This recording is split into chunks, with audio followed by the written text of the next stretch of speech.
the top of the world, fabulous 1340 KAB. Hi, mateys. Like it's spooky.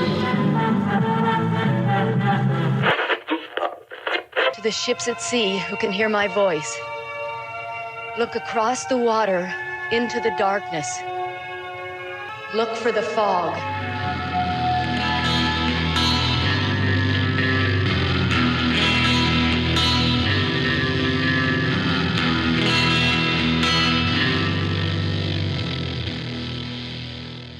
Hey everybody, welcome to this episode of Red Fog Radio. I'm Brian. And I'm Rod. And we have a guest, and this is a pretty lengthy story. How I know of David Liban. I actually went to Vegas to the Jamboree, the first Jamboree in Las Vegas with Joe Bob Briggs, Darcy the Mail Girl, and they showed his film there. And you won, was it a Hubby Award? We did. We won a Hubby, yeah. So I know Publisher Parish from seeing it at a drive-in under the stars in Las Vegas. And then, of course, we've covered it on one of our other shows that we had on the podcast, Indie Spotlight, with my co-host at the time, Leah Stalker, and we both loved it. And anybody that I know that is a teacher or married to a teacher, I tell them to watch this film. Rod's seen it now? Yeah, I've actually saw it when you mentioned it way back when that episode came out. So we're going to talk more, but I know your work and have known your work for quite a long time. And we're really excited to see what else you're going to do. I mean, you have a short film out that Rod and I watched, but I would imagine there's so much more that we don't know about. So that's why we wanted to have you on the show. yeah, looking into your portfolio, sort of, you're chairman at Colorado University's Denver's College of Arts and Media. So is that CU? Was it Buffalo's? Yeah, so it's the University of Colorado at Denver. And so there's three institutions that are part of CU system. So there's Boulder, which is where the Buffs are kind of housed. And Denver is in Denver proper. And then there's also one in Colorado Springs, and they're all like sisters. And then you have a website, which we'll mention more again at the end, and tinyfistfilms.com.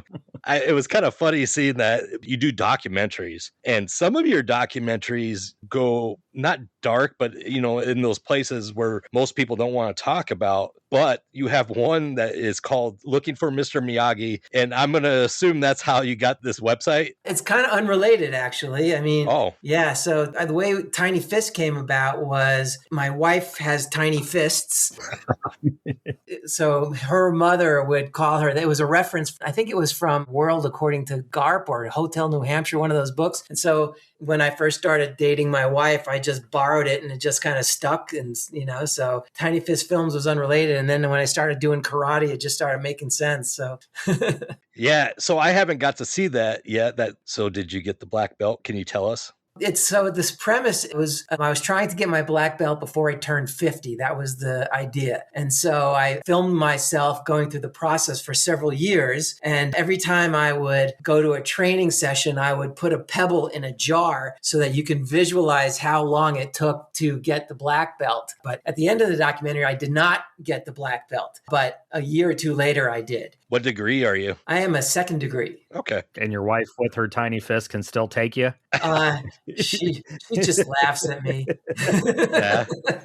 And then I saw Master of Fine Arts from Brooklyn College. So that's where you went to school to learn your craft. Yeah, I went to Brooklyn College for my graduate degree, where I got my MFA in television production and film production. And my undergraduate was from State University of New York at Oneonta. And then I did see one award that you won, an Emmy, for a documentary, Mortal Lessons. Yes. And that, if I remember right, that's one of those, it goes into a darker place of documentaries, right? Yeah, I mean, well, yes and no. Like, in my mind, there's a lot of beauty to the film too, because it's about a thing that nobody really wants to talk about, you know? And so, but we all are going to face our demise at one point. As I like to say, that bus is coming.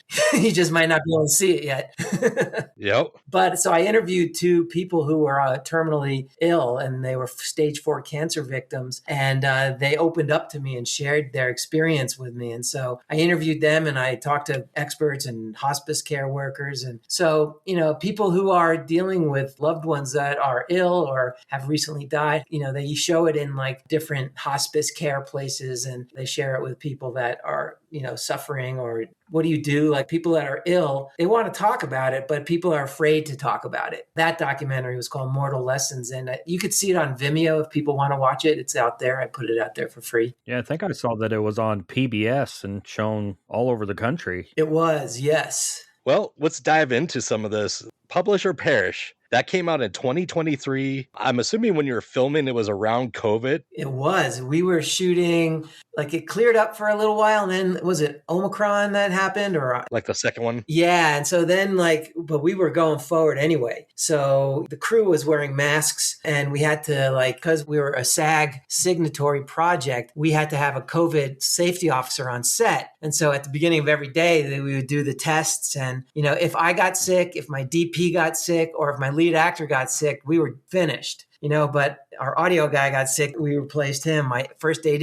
got sick, we replaced her. And they came back in a few days, but there was a while there where it was, pretty hit or miss at times. So it was really kind of stressful as far as that's concerned. And then this one, like most of your work, you're the director, the writer, the producer. And one special thing that I've noticed in a lot of your works, there's a certain actor that appears in almost every single work. His name is Caleb, and he has how do you say that last name? Liban. Yeah. Liban. Oh, yeah. That's your son, right? It is. It is. Yeah, I keep killing him off in all my movies. Yeah, as Derek, and he's the first one to die. And the other actor who is very noteworthy is Timothy McCracken as Jim Bowden, who the whole story is about Bowden trying to get his tenure at this university job. And when the time comes, of course... Yeah, so the premise essentially is that he's got this big box of materials that he's submitting that day, and it's like 7-year buildup. So it's a lot of pressure. If you don't get tenure, you lose your job. And so on the day that he's going to deliver it, he accidentally runs over this kid who's a student of his. And so he has to decide, do I bring the materials in first, or do I take care of the kid? And he makes a bad decision, and his life starts to spiral out of control. And that kid is played by my son. Yeah. Yeah. And of course, as you can see with your experience at the university, this is kind of loosely based off of your life, from what I gather. For some of the things, I never killed anybody, not yet. Well, not that you're going to tell us. However, there's so much stress associated with it. The thought crossed my mind, well, what would happen if I accidentally kill a kid? Would I lose my job? Or and so you get these terrible thoughts, as the stress starts building and building, because I had kids, and if I lost my job, then what happens then? And it's sort of based on stress and a lot of what if scenarios when I was writing it. And there's also some stories in there about this rivalry between the dean and the lead character, Jim Bowden. And that is kind of based on some experiences I've had. Oh, really? Yeah. Well, I think you don't have to be a teacher to relate to the film, because we've all made bad decisions. How do we handle them? Should I have done this? Should I have done that? If we're parents, we've all hated someone that our child has dated or trying to date. We've all had a boss that we didn't get along with. So totally, you could watch it and not be a teacher. I just felt like teachers and people in education writing thesis and that kind of stuff, they would maybe relate with it more, but anybody can relate with this film. I agree with you. It could have been in the corporate environment. It could have been anywhere, right? It's really about having a boss who's kind of a jerk. I remember when I was making the film, I was talking to a colleague of mine. I told him the premise that I just told you, do I bring the dossier or do I help the kid? And he goes, oh, obviously bring in the dossier.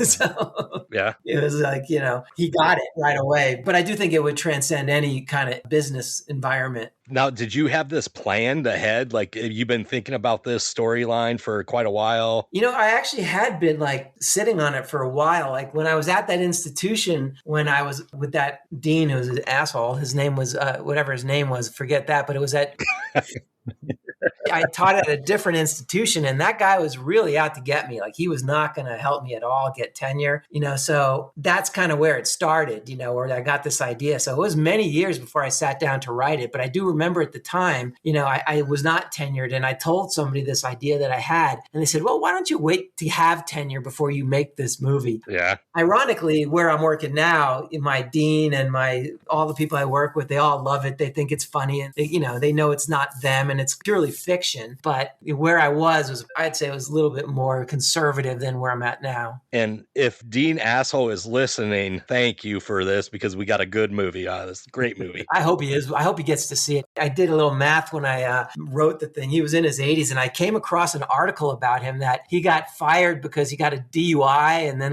Oh, and I remember I was just kind of doing a little bit of Googling on him. I sent him this email. I never got heard back to him. It was just saying, couldn't have happened to a better guy. Now, could you tell us a little bit about submitting that to the Jamboree, the film festival there in Vegas? Yeah, sure. It was funny too, because at the time I didn't really know who Joe Bob Briggs was. And my friend, who is a mutant, he's like, him and his wife turned me on to the whole scene there. And so he said, you should send the film to that, because he was an associate line producer on Publish or Perish. His name is Matt Brewer. And his wife actually was the COVID safety officer, and his daughter was the day player in the film also. So he just encouraged me to apply, and I was like, yeah, why not? I just applied, and it just happened. So, and we almost didn't get in yet. They were going to turn us around because we were on the verge of getting distribution. If it had gotten distribution, they would have kind of kicked it out because they didn't want to take films that had distribution yet. So we kind of lucked out there. And I have to say, that was one of the best screenings, honestly, that I've ever had. It was outside, and there's helicopters and there's all kinds of distractions, but this audience was dialed in, man. They were paying attention and laughing in all the right places, and it was really great. And also it's sort of surreal because it was this giant parking lot, and there was these screens all around this huge parking lot, and seeing my film all around me was just so bizarre. It was really very cool. At the West Wind Drive-In in North Las Vegas. And it's funny because I don't remember if it was that night, but I think it was. They showed 3 full-length films, and then they showed some shorts. There's 8 screens there. You have 7 screens showing Publish or Perish, and you look to the right, and they're showing, what was the movie? Oh, Paw Patrol. Yeah, Paw Patrol. The Paw Patrol movie is showing on one screen to the right. Yeah. It went to another kid's movie after that, but I mean, that was an all night. I don't remember if your movie was early in the night or late, but it went on all night. It was the first or second one. Yeah. I just had a blast there, and the movie definitely stuck out. So it was one of the ones that I really enjoyed. Well, thank you. Thank you. And I've watched it again, and I've told Rod to watch it. And it just weird how the universe works out, that Rod would run into you in Ottumwa, Iowa at a film festival put on by friends of ours to see a short film that you made. Yeah, it was very strange. Yeah, because when you were up on stage talking after they showed it and you mentioned Publish or Perish, I go, what the hell? I know that. And then I was messaging Brian, and then I came up to you and talked to you a little bit. And yeah. And then, so on this one, you're kind of in the works to get this out there a little bit more. Currently, Fandango Voodoo has it put out that you can watch it with commercials. It was released officially in 23, but pulled it back from most of the platforms because we're working with a new distribution company. And so the re-release is going to happen in the next few weeks, months. I'm not exactly sure yet, but we are literally working on it right now. We're getting the media to them and everything. So it'll populate on some other streaming services pretty soon. If it doesn't come out, by the time this episode comes out, we'll make sure to post it on our Facebook page and everything. So I still have Blu-rays. If people want to buy them, they're at my website too. So we'll have to jump over and get us a couple copies, Rod. Yeah. You people probably think, they're talking this film up because the guy's on there. No, this is a film that went on the film circuit, festival circuit, and won awards by the dozens. I mean, best features, best director. It won a hubby at the Jamboree. This is not a film that didn't do well. This is a film that needs to be seen by people that enjoy film. The thing that I learned from making it, and I think the guy who plays our lead is terrific. He's a good friend. I really think he's awesome, but he's not a household name. And so it's very hard to get a film out in the world unless it's, a well-known actor. So that's what I take away from it. But at the same point, I'm really proud of the film. I think it works well. I see a lot of movies. I'm a cinephile, as you guys are, and I stand behind it. I think people, if they give it the time, because it's a little bit of a slow burn, if you give it the time, it pays off. There's a lot of good laughs in it, and there's a lot of good horror moments and a couple of good deaths in there. Oh, yeah. Well, we'll move on. I'm just going to talk a little bit briefly on A Feral World that came out full length in 2020 from what I found. But you started this one out as a short film in 2016 as just Feral. And then you had a second part that was coming out in 2017. But did that get released to festivals, the second part? No, so what we did is we made that short and we screened it around. My son stars in it as well. And he was, I think, 11 at the time when we first shot that. And it was kind of an opportunity to work with some of my colleagues at CU Denver. And my son was interested in being an actor. And, he was a little guy, but everyone says their kid is super talented, but I recognized that he actually was talented. Like I saw his ability, like he would pretend to be Jack Sparrow and he'd be in it, So he was actually pretty good. I lived with an actor and I had friends that were DPs, and being at the CU Denver, I had a lot of equipment and students that wanted to work on it. So we made this short. It was a 16-minute short sci-fi post-apocalyptic film. And so we shot that. We went to a couple of festivals. Then around that time, the movie Boyhood came out. And since I didn't have a lot of money to make the movie, it's much lower budget than what Publisher Perish was. What we did is we shot it in 4 different summers. So each consecutive summer, we would tell the story a little bit more. So I held on to the second one, and then we shot 3 and then 4. We released it all as a feature. And so you get to see the actor's age over time, which was, kind of inspired by Boyhood. So the antagonist in this is Timothy McCracken. So is this the first time that you worked with him? That was the first time I worked with him, but I met him before. I had hired him since I was the chairman at the department, I hired him to teach acting for us. And so that's where I met him. And from there, I just had him come in and audition, and the guy is super talented. He went to some of the best acting conservatories. And so he's a very, very talented guy in Denver here. He teaches acting, and he also is on stage at some of the big shows at the Performing Arts Center here. And so he's a working actor. Yeah. And it's such a weird contrast because it's sort of similar, the 2 characters he plays in Publish or Perish and A Feral World, that they're not necessarily, well, definitely in A Feral World, he's not likable. He's an asshole. And we don't know for sure, but he may be, pedo. Right. It's kind of implied. Yeah. It's implied, very much implied. But even in Publish or Perish, he's kind of an asshole that is. Well, he's an asshole that you like at first. And as you start seeing his behavior, you're like, this guy's an asshole. He makes a lot of bad decisions. And so we used Breaking Bad as an example where it started out as a good guy. He never gets quite as demonic as, Walter White does. But I mean, he gets pretty bad, so. Yeah, but even in A Feral World, you have some CGI going on too on that one because you got these little nanobots. Brian hasn't got a chance to see it quite yet. But yeah, I bought this on the Fandango Voodoo. That's where I was able to purchase it. I believe it's on Tubi and several other. Yeah, I think it's on Paramount Plus. It's also on YouTube. You can watch it on the Gravitas Ventures distributes it, and they have a channel on YouTube. You can watch it there, but it's on Tubi. It's on a bunch of different platforms. Now, with the Feral World, do you ever, being a father, your son's older now? Yeah, he's now 21. I have another son who's 16, but he's 21 now. Do you ever go back and stick the movie in and watch it so that you can see and relive your son's? I mean, you said he was 11. He's 12, 13, 14. Do you think at some point that would be God, I miss my kids being young? I can see him age. That's a part of his life.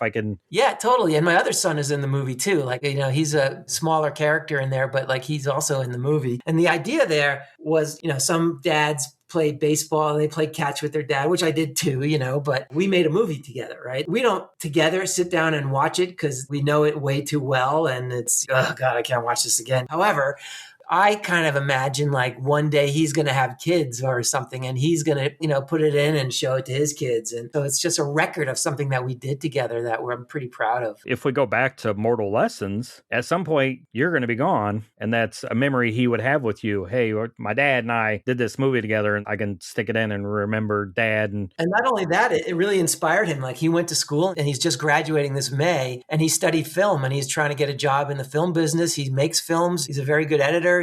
So he wants to be a filmmaker now. So because he saw what it was like to be on set and he really enjoyed that experience. So now that's part of his life. So did your other son play the little boy with the 3 kids that he first meets? Is that him? Yes, with the helmet. Yeah. Is he got the acting bug in him or? He's a little bit interested in acting. Really, his thing is lacrosse. He plays guitar and he's more of an athlete. Caleb is an athlete too, but different. He was a diver with college. He was on ASU's swim and dive team. But Ethan is, it's unclear if he really wants to be in the film world. He's not quite the cinephile that I am and other son is, but he likes movies. Well, let's dive into your dark comedy, Love Less Likely. So, winner of Best Comedy at the Ottumwa International Film Festival. And this one stars Karen Gonzalez Aguilera as Miranda, Mateo Gutierrez as Bruno, and then, of course, Caleb shows up again as Sparky, which I'm assuming is the guy who plugs in the Christmas tree and gets zapped.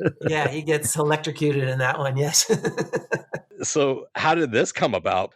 You kind of had a little bit of comedy with Publish or Perish, but this one's a bit different, I find. Yeah, I think I found my home in dark comedy. Like, I really love the Coen brothers. That's sort of my big influence. But how did it come about? Is like, because I made Publish or Perish and I really enjoyed getting the laughs at these dark times. Like, I love Fargo and things like that. Like, I love these really dark moments yet that you find yourself laughing at. Tarantino's a big influence as well. He does a lot of that kind of thing. And so I remember I was doing a search at one point on like funny ways to die and trying to structure a film around that notion. It's like, well, how can I make people laugh at death? You know, here's the guy that made a very serious documentary about death and dying, but what's a healthier way to deal with death than laugh? You know, maybe you don't laugh immediately at your, loved one's death, but we've all laughed and we've heard things, we can't deny it, So I sat down and I wrote like, okay, here's 5 funny ways one could die. And then I structured in the story about a woman who was cursed and the men she was having sex with die horrible deaths. And so that's how I kind of structured it. I mean,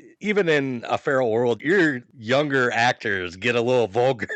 Yeah. And that kind of brings out the comedy because Bruno's constantly swearing. But there's a reason why this kid is the way he is, because his dad's an asshole, abusive asshole too. Yes. I also have to point out, though, that I think it's really funny when kids have bad mouths. Like, I remember I grew up at the time of the Bad News Bears, and I still love that movie, largely because of the language that these kids use and how, offensive they are, yet they're shameless, and so I kind of really like that aspect of it. But yeah, the dad is the antagonist in there, and so we had to make him really the villain. So, what happens to him feels better. Yeah, he's an alcoholic, I gather. He's into drugs. I think he asks her if she wants to party at one point. Yeah, on the table there you'll see all different kind of paraphernalia and a weapon and yeah, and he's just mean to this kid. He's just an asshole to the kid for no apparent reason other than he just wants to be. But you kind of ruined the ending for me because I was like, so did she sleep with him? Or was it that she said, I love you to them and they died? She explains it at one point where she says in the film, it's like, we were intimate, and so like that's the implication because she likes the little boy, but she's never going to touch the kid. But at the same point, he's like, doesn't really yet know the difference between love, like, and all this stuff. So he has to get it clarified for him. Because at the end, I kind of felt she seemed surprised that it worked. Yeah. Well, what's interesting about that too is like in my mind, it's pretty clear how come the guy dies. Like that's the whole setup of the movie, right? But I remember I have a colleague and she said to me, I'm so glad that she ended up not sleeping with him. And I didn't want to correct her because I think it's okay for people to have their own interpretations of the film. But in my mind, she 100% did. She took one for the team because this guy was so horrible. Yeah, but now Bruno's going to live at the at the orphanage, right? Maybe he'll live with her. Well, maybe. Who knows? Yeah. But how many awards has this won so far? Love Less Likely won in Barcelona, won at Ottumwa. It won, I want to say like 6 or 7 places. It's gotten selected into a whole bunch of places too. So that to me is equally honored as getting an award, so. But you won an award in Barcelona, Spain? Yes. My wife and I went there to accept the award, and it was really fun. Wow. So what I do now at this part of my life now is that I only apply to film festivals of places I want to go. So, well, then how did you pick Ottumwa, Iowa? I have no idea. No? I think I was looking up at one point film festivals that really honor comedies. And so since there was a comedy category, I felt like maybe that festival would really want to see what I did. So wow. That's amazing, though. We kind of chatted a little bit about this at Ottumwa, but you're looking to make this into a feature-length film, correct? Yes. In fact, it was written originally as a feature film. I have a script that is, 110 pages and it's ready to go. And so when we made the short, it was kind of thinking of it as two things. We would at least get to make the film and have this project under our belt. But I also was thinking of it as a proof of concept. So when I made Publish or Perish, we shot a few scenes that we were showing to investors, which really helped us along the way getting financing for Publish or Perish. And so that was the idea, was to make this short film, show them that we can make really good work and, kind of get them hooked on that. At the moment, like independent film is really suffering. And so we're not really having much success finding the money to make the feature yet. Maybe once Publish or Perish gets a little bit more momentum, I can start using that as a way to find some investors. And we still have the film that's available on various websites for people to see for the Love Less Likely film. Have you ever taken in consideration doing like Indiegogo or anything like that? All my films, I can't remember which one we used for Love Less Likely, but when you do enough of these things, all the money comes from family and friends. And I feel so guilty like taking any more money from family and friends. And the amount of money that comes in isn't enough to make a feature film. Like the best I've ever done, I think I got $7,000, which is a lot of money, but it's not enough to make a feature. The budget for Publish or Perish was closer to $500,000. And that was a low budget film, but we had a full crew and we were able to pay everybody, where for $7,000, we paid the actors. But aside from that, everyone else worked for free. Would you be considering bringing Karen and Mateo back for their roles then? I would definitely consider it. The sad part about Mateo is that he's aged already and his voice has changed. I think he's kind of aged out of that role because I really want it to be a boy who hasn't gone through puberty yet. And I think Karen would be great and I would happily work with her again. But like I said earlier, I think the film would have more legs if we were to find an actress that people know. But I wouldn't tell Karen a no unless, Sydney Sweeney came along or Zendaya said she wanted to be in it. I'm like, sorry, Karen, Well, then that automatically gets a nude scene in it then if Sydney Sweeney's in it, right? Yeah, well, work. What are you going to do? That's right. I'm not complaining. When I've looked you up online and done searches, everything points to you having this learning by doing philosophy with your movies and your students and everybody you work with. You want people to do these things and learn so that they can grow. That's why you're probably a professor and a teacher and the chair of the board. But everything online points to you being that kind of person. Is that something you've learned from somebody in your past, or? I guess so. My mother was a jeweler and she taught jewelry making in our house, so I witnessed her teaching people to make jewelry. And so she would go around and show them these different techniques and they would walk away with some kind of jewelry. So I guess I saw it there. But also, going to film school and making films, there's only so much you can talk about, right? You can read a book in a weekend and understand the concept. So you really just have to learn by doing it and looking at the work, seeing what worked and what didn't work and seeing how to improve it each time. And so that is baked into how I teach people filmmaking, is that I give them opportunities to make mistakes. So I'm teaching a freshman filmmaking class right now,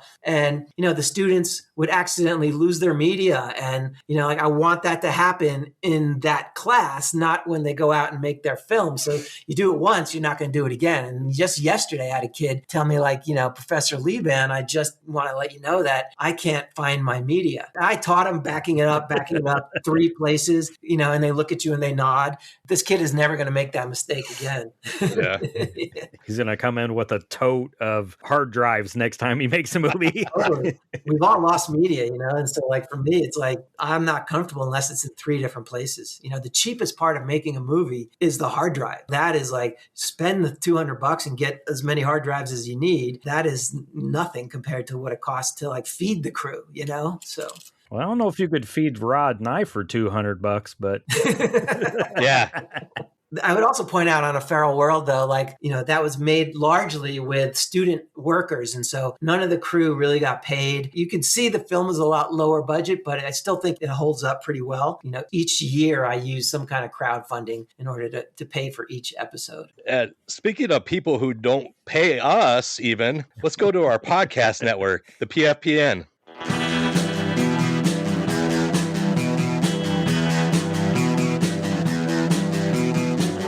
You're listening to the Prescribed Films Podcast Network, home to hundreds of hours of free podcast entertainment. The shows on this network all have a common goal, providing you with the best discussions about movies and other forms of entertainment media.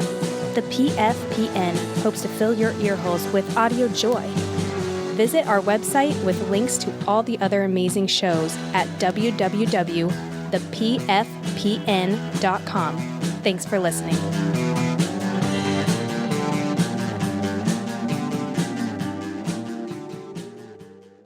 So now that we've heard from our podcast network, it's time for this episode's questions that are the same as the last several episodes. Eventually, we're going to have to change them because somebody's going to have time to listen to the show, or someone's going to tell one of the guests, hey, you know what they ask you? So we'll just start with movies and TV. You're a cinephile. We're cinephiles. Is there a movie or TV show, doesn't matter if it's old or new, that has deeply influenced your creative style or the way you tell stories through your art, and why that movie or TV show? Boy, I have a list of movies that constantly is changing about like what are my favorite movies, you know? I have the basic list that everybody loves, you know, Aliens, Blade Runner, Terminator 2, like all those movies I love, right? But the movies that really kind of stay with me are movies like Fargo, Inside Llewyn Davis, Big Lebowski. Like, I am a big fan of the Coen brothers' dark humor. They find humor in things that are kind of grounded. I like all kinds of movies, and I also like arguing about movies, right? And so I'm not offended if someone doesn't like my taste and vice versa. Like people who love Adam Sandler movies, God bless them, but I don't find them funny. You know, I just don't laugh. So that kind of humor just doesn't sit with me in a way where I want to watch it. But I still love comedies. And so I have to kind of like figure out what is it that touches me. They create grounded characters that I can believe and care about. And then they put them in situations that are uncanny. You know, another movie I really love is called Me, Earl, and the Dying Girl. So funny and so sad at the same point. So like I always tell people, if you watch this movie and you feel nothing at the end of it, you have no soul.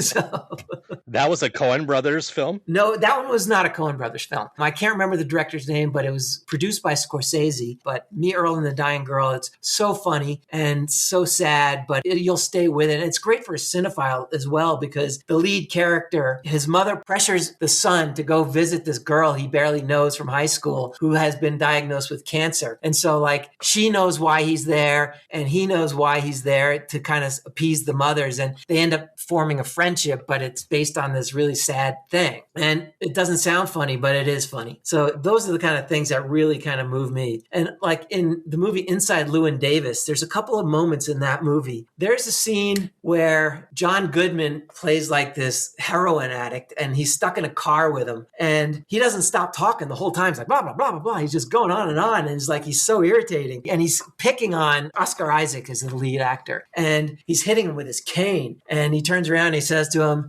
if I were to stick that cane up your ass, would it go up all the way or would it stick out a little bit? And that line to me, just so funny. Like, it only gets a slight pause.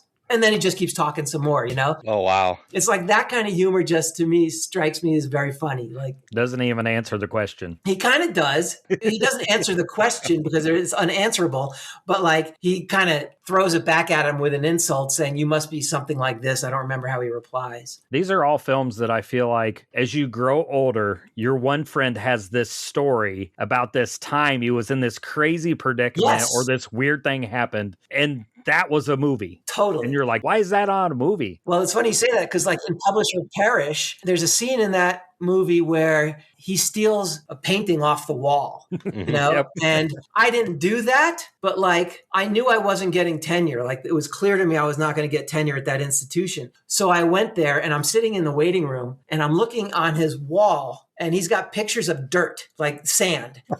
And like there's like different photographs of different types of sand and dirt and things. And I'm thinking, this is worthy of putting on your wall, but you're questioning my artistic integrity. And so that was where I got that, you know? So I actually said that to him. Like it didn't go over well, you know, but in hindsight, I should have stole one. But that's the other thing while we're talking about movies, and comedy has always been the one thing that's hard to do. Yes. Any filmmaker you talk to says comedy is the hardest thing to do. And if you could do comedy, then you could do just about anything. Yeah, like if you look at Jordan Peele, he started out in the world of comedy and now he's one of the best horror directors out there. And I heard an interview with him. He was talking about how horror is not too dissimilar from comedy in the setup and the payoff. So if you're conscious of the punchline or the horror element, it's kind of the same. It's just the impact on how you respond is going to be different. Next question. Music. Is there a band, an album, or a song that has deeply influenced your creative style or the way you tell stories through your art? I see a Beatles poster. I'm a Beatles guy for sure.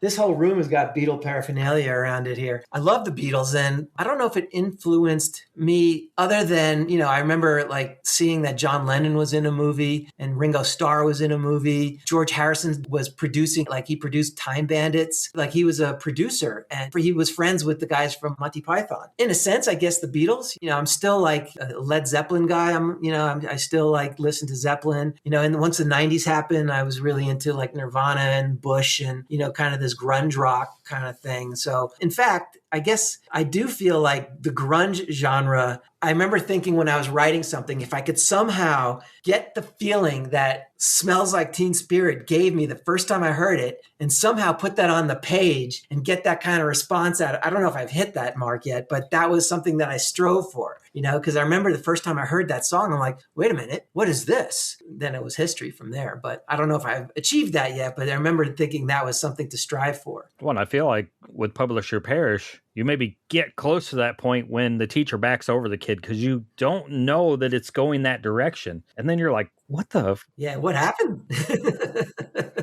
And I guess if you don't look into the movie, you just think, oh, this guy's a teacher. It's going to be a funny, goofy comedy and kind of. Yeah, it doesn't do it justice in a way, like, as far as like the expectation of it, because I don't know if the trailer gives it enough evidence of how dark it really is, but there is in the trailer, you can see the kid get hit. Yeah. So next question, was there a major cultural moment or event that shifted how you see your role as an artist? I mean, it's so cliche, but Star Wars came out when I was 15 years old. And I remember I was so blown away by it. It was insane. Like I had never seen anything like it. I wanted to see it. I went by myself. I lived in Queens in New York at the time.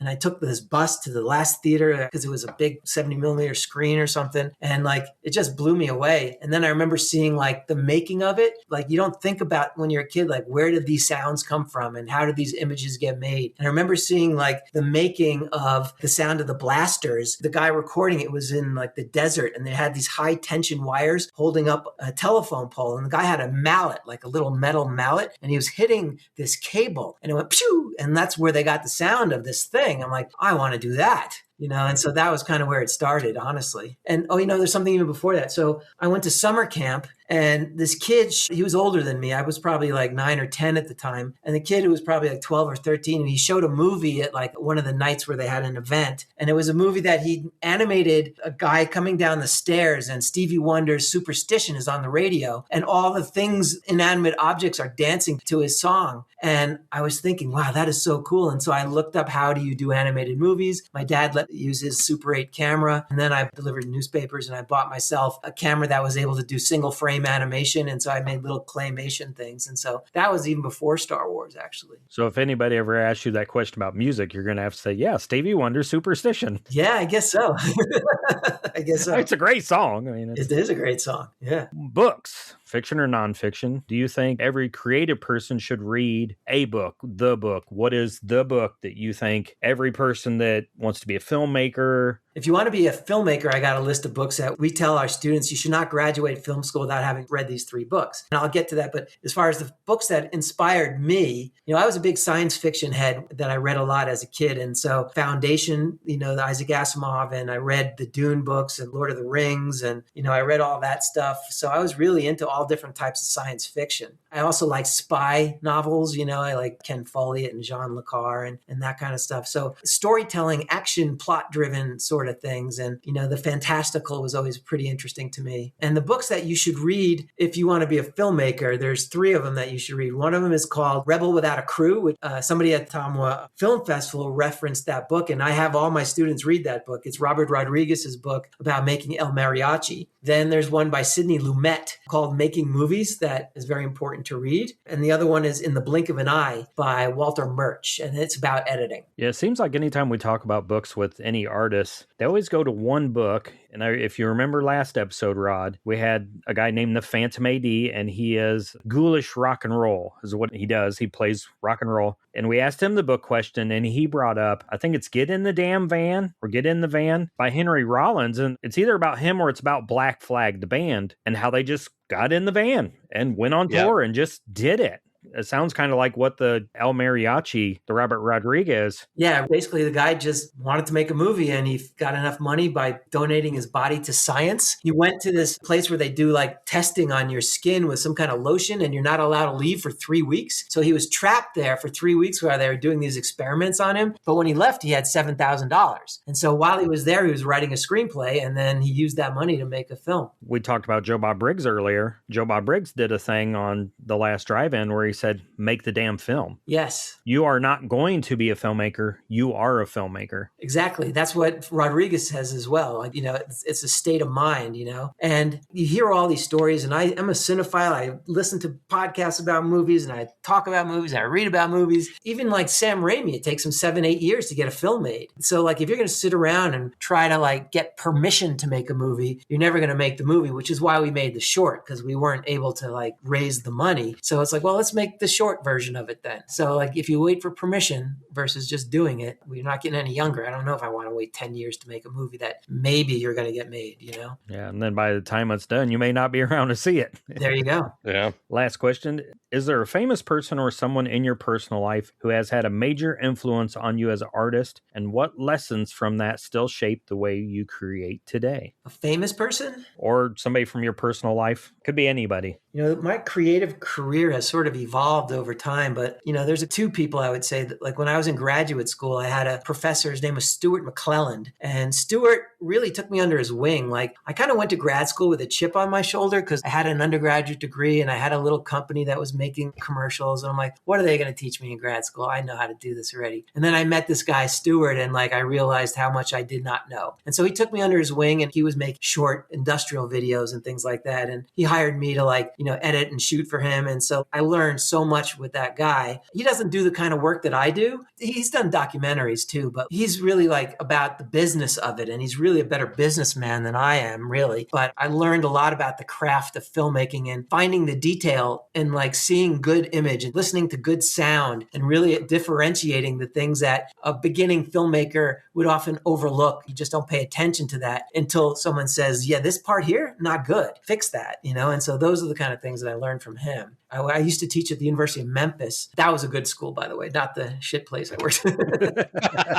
And I had a couple of colleagues there that were mentors for me, and they were filmmakers as well. And they've made some features. And there was Stephen Ross and David Appleby were two guys that really meant a lot to me. So you have Publisher Parish is getting redistribution that should be all over for everybody to see and take the opportunity to see this film. You're trying to get funding for Love Less Likely, so we can get that made. What else do you have? Is there anything else cooking that you want to talk about? Anything you want to highlight? Anything you want to have people check out? I don't have anything that people check out yet. I'm at that phase right now. Like after you make a movie, and it happens after every time I've made a movie, is like, I'm never doing that again. It's like, it's not profitable. It's a lot of stress. I always gain a lot of weight. It's like I stress eat like crazy. So like, I'm a lot healthier when I'm not making a movie. So I'm at the moment right now where like, I don't really want to make a movie. However, the need is starting to creep back. And I use the analogy, if you had ever seen a woman give birth, why would you ever do that again? Like it's the most horrific thing to see, go through the pain, the agony. Now, it's a different thing. I'm not saying that I suffered like a woman having a child is, but like in a way, it's a long-term version, because it lasts for years as opposed to like a day,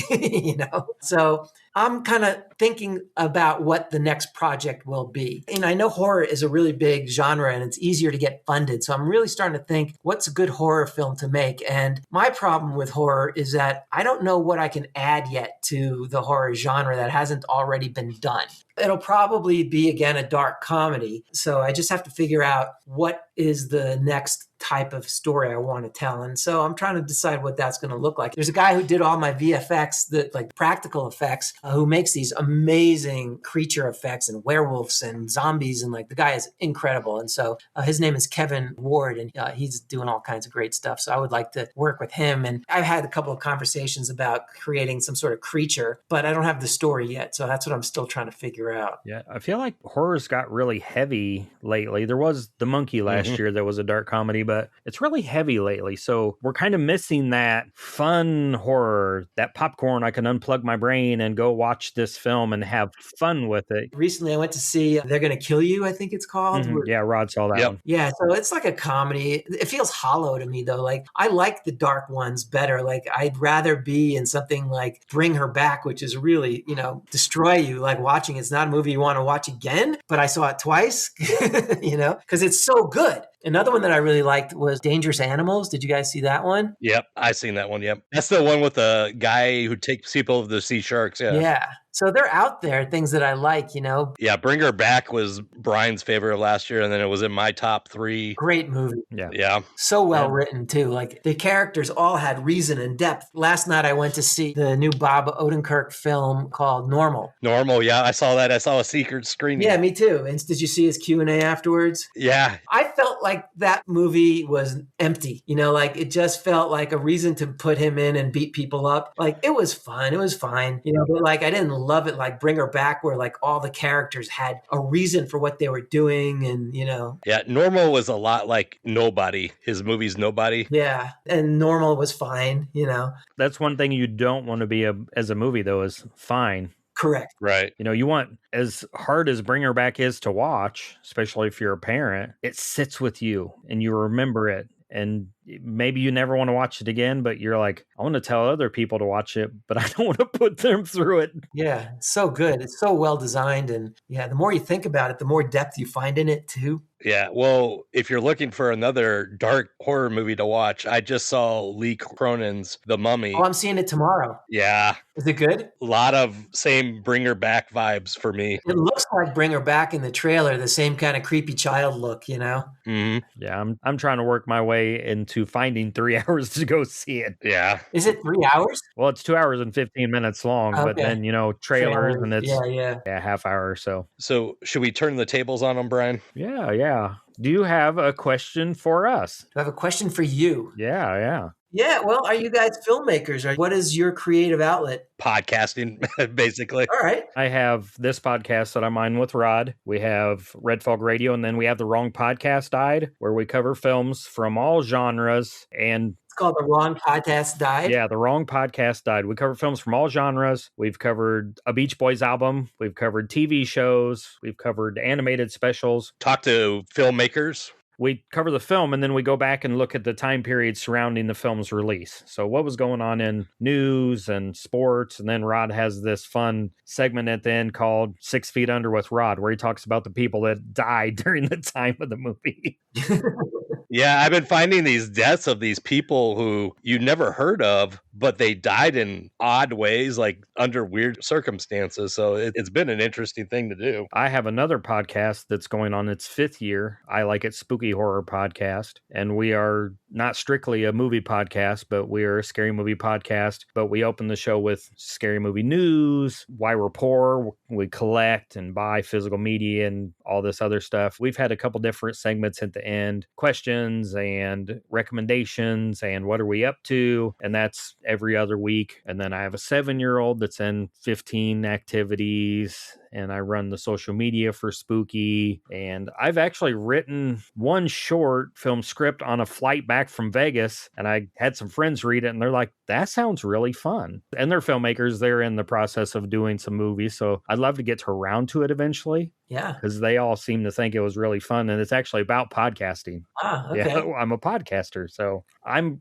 stuck in that space where I don't know what to do to make a short film, but I have this idea, and I want to have people help me, do it. Yeah. I don't have the time either to sink into it, so. It sucks your life away, I'll tell you that. Yeah. Yeah. And with the podcast, I've learned a lot. I edit the Red Fog Radio and I edit The Wrong Podcast Died. So learning so many things on how to do this and how to make things sound better. Also, we both judge several film festivals. I was a judge at the Ottumwa International Film Festival, but we both do Halloween-a-Palooza. Brian has done a few other festivals in Illinois. I've done 6 or 7, maybe even 8 or 9. I don't know. I've done a lot of showings locally here and in Burlington, Iowa with Severin Films, who's an international film distribution company. Yeah, I know Severin. Yeah. TerrorVision, who's another distribution. I've done some with the podcast with the America Genre Film Association. So I find the people locally to fund them and kind of sponsor them. And then I find the theater and I, do all the footwork of putting up flyers with Rod and making the artwork for the flyers. And one of the funniest stories is in Burlington, Iowa, our friend runs that theater or helps run that theater. He does a lot for it. He does a Snake Alley Festival film there, Tad Good. And we showed Blood Car and Slashers, which is a Japanese version of kind of the Running Man. Oh, okay. I get the posters all ready and I send it to him and we go put posters up all over Burlington, Iowa. And our friend Justin Beam's outside and he takes a picture in front of the poster on the theater and you can clearly see the lady's breasts and nipples through I had no idea that they had that up for like over a week. Yeah, yep. So and never said anything. So you're walking down the middle of Burlington, Iowa, you walk by the theater and there's some lady's breasts. And it's all over town. It's on all the flyers throughout town. Nobody said nothing. So it kind of started. I showed a film called Strange Behavior. It's also known as Dead Kids in Galesburg, Illinois, where the film is set, even though it's filmed in New Zealand. And that's how I got hooked up with Severin. They had the rights for the film and I had to, find the rights for it. And what better place to show a film from the 80s than the town it's set in? And it had never been shown here. And it had this local lore of, it was never in at the video stores in town because all the kids knew about it and would go rent it out. And it's got, I can't remember the actress's name. She was in One Floor of the Cuckoo's Nest. She won an Oscar for playing Nurse Ratched. Oh, yeah. I can't believe that's escaping me. I'm like I should know that. Louise Fletcher. Yeah, and she's in the films. And that was after she had won an Oscar for One Floor of the Cuckoo's Nest. She's one of the world's best villains. Yeah, she's good. And it's quite a fun 50s feel to it. The local kids are going missing because the local college is doing experiments on them and they're going missing. I have a question for you from one cinephile to the other. What are your 3 favorite villains? Ooh. 3 favorite villains. Do they have to be people? Because one of my favorite films is American History X. And the villain's not a person. It's racism is the villain in that movie. Yes. I would say that the villain, though, shifts a little bit, though. Like, he's an anti-hero, the lead. But, you're right, though. It's sort of a concept that kind of pervades that whole culture. Yeah. Yeah. And then, another one of my favorite films is Shawshank Redemption. And then another one of my favorite films is Life as a House. So in Shawshank, is it the warden? Authority, maybe, or power, because everyone that has any amount of power in that film is evil. The warden, the sisters, because they have power because they're a group, and the officer. And he even kind of shifts towards the end, though. And Andy becomes evil once he gets power, per se. But he's not a villain. He's still our hero. Yeah, we want him to get retribution. So I forgive all the bad things that he does. Yeah. So I have a list of 3. What about you, Rod? You got 3? Well, I always say Halloween is my favorite. So it's the Michael Myers character, which it was very vague at first. But then his story as the movies keep going, keeps growing. And then Rob Zombie takes it to a whole new level with the kind of the white trash kind of growing up history. So Michael Myers has always been interesting. The one movie I will always say is my favorite is Casablanca. The Claude Rains plays Captain Louis in that. He's kind of an antagonist, but he's not. So he's always kind of been an interesting one because he sides with Rick at the end, but he's still an asshole. And then Conrad Veidt, I believe that's how you say his name, who played Major Heinrich, who the Nazi, major there. Yeah. They start out in Rick's Cafe and they're singing the German anthem or whatever, the Nazi anthem or whatever it was. And then the French people decide, well, let's sing ours. And then they start belting out theirs. So do you want to hear my favorite 3? Yeah, let's go for it. So Heath Ledger's Joker, brilliant. And I think a lot about villains. Why? Because for me, it's the best villains are ones that don't think they're doing anything wrong. They think they're in the right. So Heath Ledger is just game changer type of villain. Antoine Chigurh from No Country for Old Men. He is one of my favorites. And then Alonzo from Training Day. Oh, yeah. That's my favorite, one of my favorite Denzel Washington characters. In fact, so those are the three that really stick with me. You hate them so much and you're terrified of them, they just stay with you. Do you know the film Life as a House? Have you seen that movie? Don't know that film, which is surprising. I know every movie. Yeah, it's Kevin Kline and Hayden Christensen. And I don't want to ruin it for you, but in that film, death is the villain. Okay. And if you watch it, you'll know why. Yeah, it's about a father who is got a strained relationship with his teenager, and the mother forces the son to go live with his father for a summer and build a house. All right. I'll check it out. When they had video stores, I'd go to the local video store, Titletown Video. I said, what should I watch? I like scary movies, but give me something different. She says, Life as a House. And then I watch it. And I said, why did you pick that? And she said, well, I actually watched it with my daughter last week. Her friend was killed in a car accident a couple weeks ago. And somebody said we should watch this film. And we watched it and we cried and we laughed and we, a myriad of emotions. So I was like, that's always stuck out to me. Okay, I got my third from Die Hard, Hans Gruber. Ooh, that's a good one. That's a good one. Alan Rickman, yippee-ki-yay, motherfucker.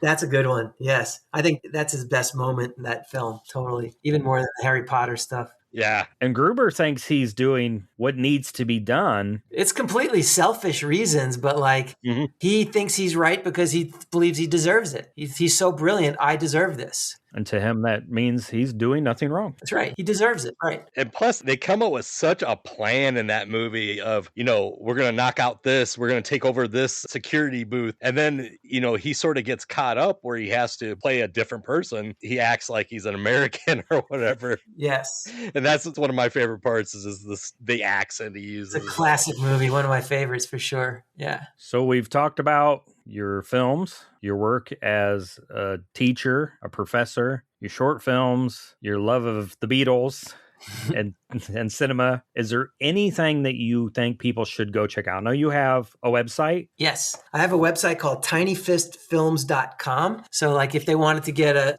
Publisher Parish on a Blu-ray, I have them there. So that's available if people want it. Then if you want to see Love Less Likely, the short, if you go to Clipist, KLIPIST.com, you can find it there. It's got approved to be there. It's also on Vimeo if you want to find it. And A Feral World, if you're interested in post-apocalyptic stories that you can find on Paramount Plus and Tubi and a bunch of places. So. And are you on Instagram or Facebook or any of those things? Yes, I'm on Instagram, and my Instagram is feral_filmmaker. And I did not know, because you gave me that information when I first met you, and I didn't know what that meant because I hadn't heard of Feral World yet, but yeah. In fact, my son, now his company's called Feral Films. Oh. That's how much it impacted him. Yeah. Oh, well, thank you so much for being on the show with us. My pleasure. Thank you. Thanks. It's been an honor to meet you, David, in person, and I can't wait to see what you bring to the dark comedy genre and possibly horror. Thank you so much. Thank you so much. If you do a horror film, we're going to have to be there for opening night. Yeah. I'll get you middle seats. Yeah. Yeah. Okay. As long as you do it somewhere we want to travel to. There you go. Tune in next month as we wander back into the fog in search of new artists on Red Fog Radio.